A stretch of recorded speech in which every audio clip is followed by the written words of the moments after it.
You know, cease and desist ain't never been nothing we been big on, and lawsuits, shit like that. 50 Cent sued me before. His ass kicked him to sleep in court, sent him back home. He was poor. When we pulled up his banking accounts, I felt bad for him, I really did. But, you like that? Go ahead and laugh. Look at the camera. Let the camera see it. Hey, let the camera. 50, they laughing at you. Make sure y'all Google that to see what that shit went like. I kicked dog to sleep. But nah, I made my lawyer pull up his finance. Nah, it was bad. Oh, really? Nah. How bad It was bad. They made sure I wouldn't say nothing about it. I can't say no dollar figures, but it was Nah, it was in an apartment, 2-bedroom. I felt bad for dog. I was like, damn. I know that bought a 2-bedroom just for their puppies and shit. Guess not.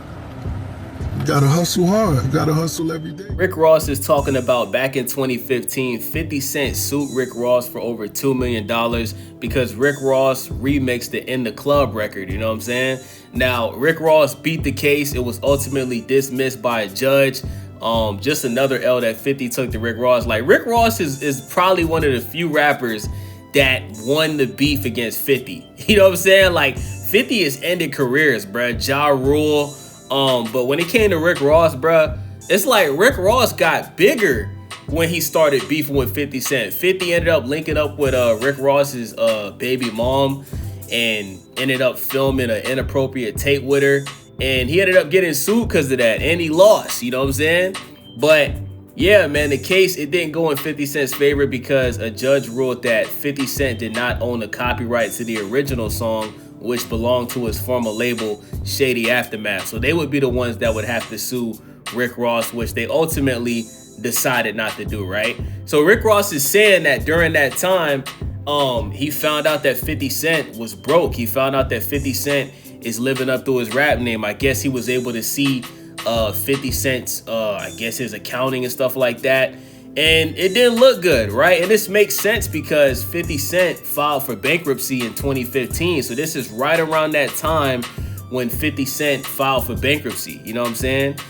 He was ordered to pay $5 million for posting, I believe it was Rick Ross's baby mom's sex tape online.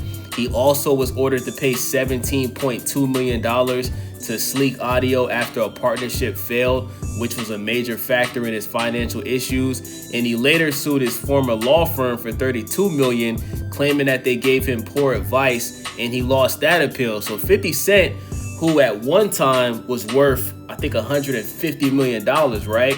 He had the vitamin water deal, the Formula 50, you know what I'm saying? Like 50 Cent, early in his career, when he was in his prime, he made a lot of money. He was damn near worth $200 million, but after that, made some very bad investments, and he lost a lot of money, man, and it caused him to file for bankruptcy. So when Rick Ross says that 50 Cent went broke, I believe him, because you owe all of this money up. You know what I'm saying? When you owe all this money up that 50 has lost in lawsuits and stuff like that, it's a lot of money, man. Plus, you got to think about him paying for his property, his cribs, his cars and all that, insurance and all that. I believe Rick Ross, man. But 50 Cent has been able to bounce back, right? You know, he's obviously got the Power TV show.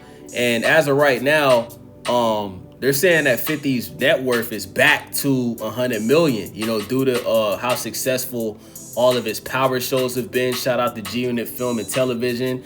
He still makes money off of music royalties and touring. So 50, you know, is saying that 50's back to being worth, you know, over 100 million. So shout out to 50. But Rick Ross is also doing very well, man. Rick Ross owns multiple Wingstops, Checkers. You know what I'm saying? Rick Ross had the MMG label with Meek Mill and all that.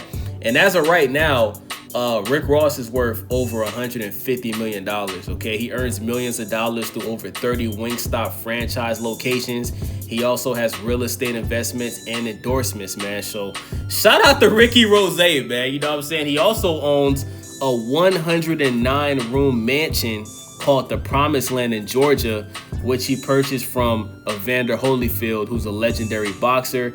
And he also has partnered with brands such as Luke Belaire and Reebok, man. So shout out to Rick Ross doing this thing, man. One of the few people to actually beat 50 Cent in a beef. Like to this day, like it's not like, bro, 50 was the one that exposed Rick Ross for being a correctional officer, and nobody cared. Nobody cared. Rick Ross just continued to drop hit songs, and even though Rick Ross doesn't have the album sold as a 50 Cent, because Rick Ross, I think 50 has like 2 diamond albums. Rick Ross has definitely had the longer relevant music career. Like I said, he hasn't sold as many records, hasn't had as many, I would say, #1 songs as a 50 Cent, but he definitely stayed relevant in the game longer than 50 Cent. So shout out to Rick Ross, shout out to 50. It's your boy Days. Let me know what y'all think about this. I'm out.